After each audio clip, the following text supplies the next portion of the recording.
Sam Rafowitz. His license plate reads Zadie, which means grandfather in Yiddish.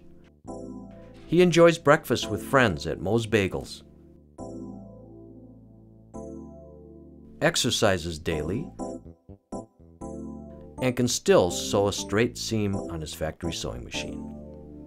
Sam has used his sewing skills since he was 16 years old, when he made his circumstances a little better by sewing.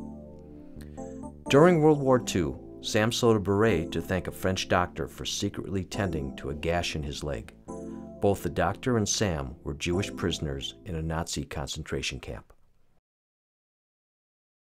Now, Sam is celebrating his 85th birthday, and all that is behind him, except his story. This is a piece of Sam's story. Happy birthday to you. Happy birthday to you. Happy birthday, dear Sam.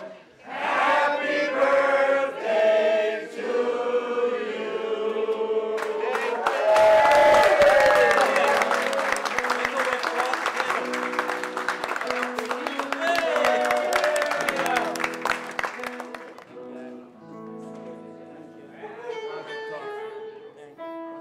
I hope everybody should live a long life and be healthy.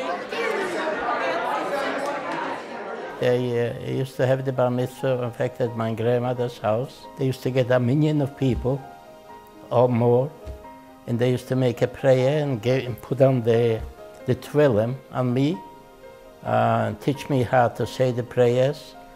And they had cake and a schnapps, you know, that's what they call it. And after a couple hours, it was all over, you know. You just to say now you are on your own.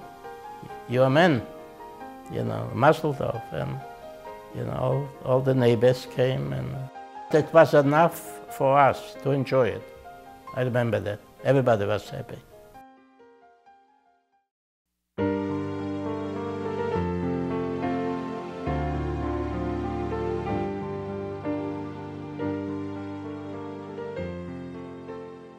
Well, my dad died young.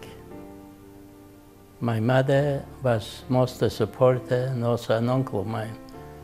She used to be a manager in a big bakery in Warsaw.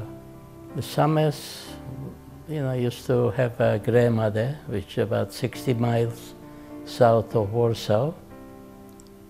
We called her Bobby Feiger, and she had a bakery. And I spend the summers there, playing lots of sports and having a good time there at my grandma. And the name of the place was Żelechów. You know, in Warsaw was not a small city, but you walked. You walked. I remember 1939, when they came into Poland, the Nazis, and they came into the big city. Warsaw was the capital of Poland.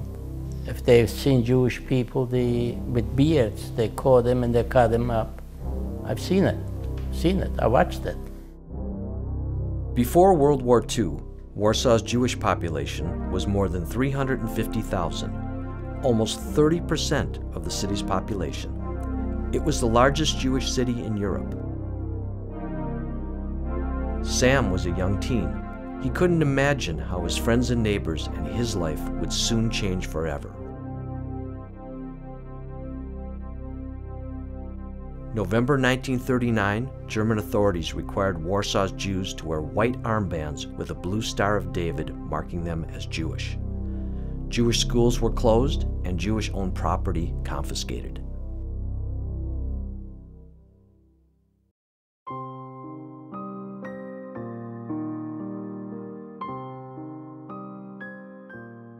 October 1940, Germans established the Warsaw Ghetto. It was one of over 1,000 ghettos in German-occupied territory. Ghettos were a first step in separating and controlling Jews. All Jewish residents of Warsaw were forced to move into this area of the city. 10-foot-high brick walls were built, topped with barbed wire. The ghetto was then sealed and guarded. Sam was forced by the Germans to clean out apartments in the ghetto. By 15 and a half, they took me already. I went to work one day and I never came home. Never came home. They loaded us up on big trucks and we didn't know where we were going. We find out this place is opening a concentration camp, Majdanek, Lublin. During the next 5 years, Sam was forced to work slave labor for the Nazis and German industry. He labored in 5 Nazi concentration camps: Majdanek, Auschwitz, Buna, Dora, and Bergen-Belsen. With hundreds of other starving, often freezing, and terrorized Nazi slaves, Sam built highways and roads, welded V-2 rocket wings, and made munitions for the German military.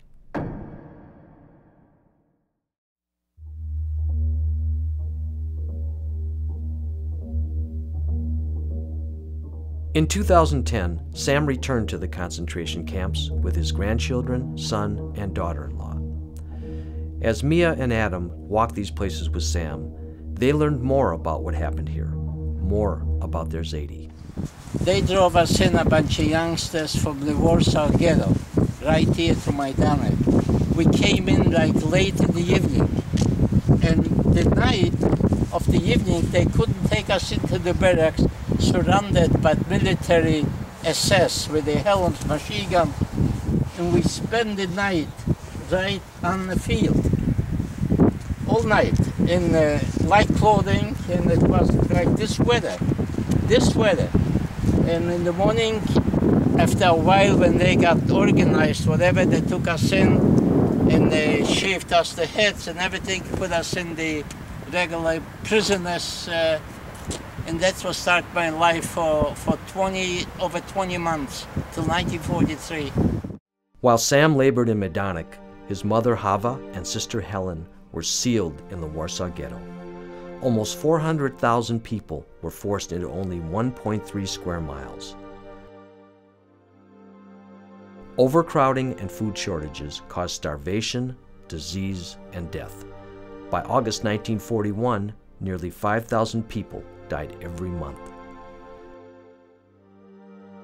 The summer of 1942, close to 300,000 ghetto Jews were deported to death camps or killed. Many of the remaining Jews were part of the Warsaw Ghetto Uprising of spring 1943.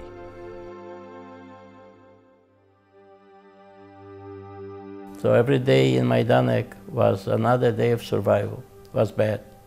They used to undress you, and you stood in front of those Nazi SS with the machine guns, and they looked at your body, naked.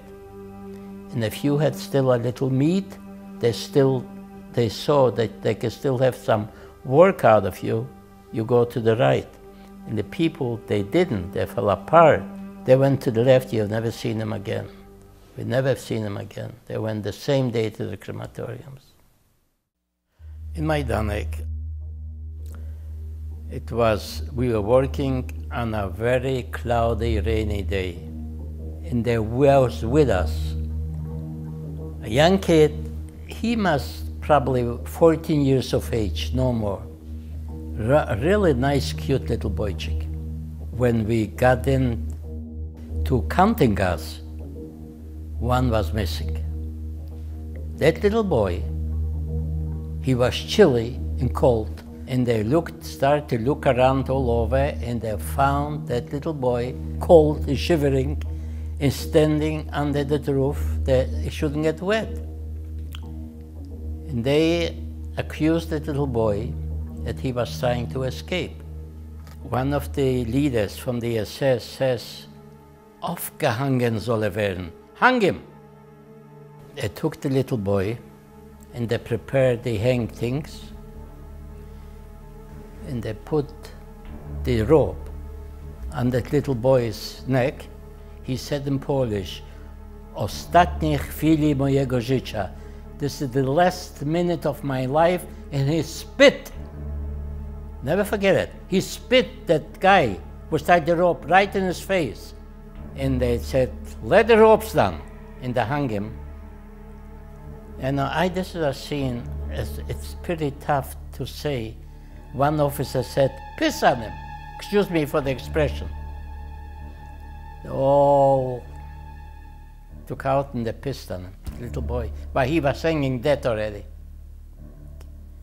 Who can imagine some scenes to see like this? One day, Sam saw a group of women at the camp. He thought maybe his sister Helen was there.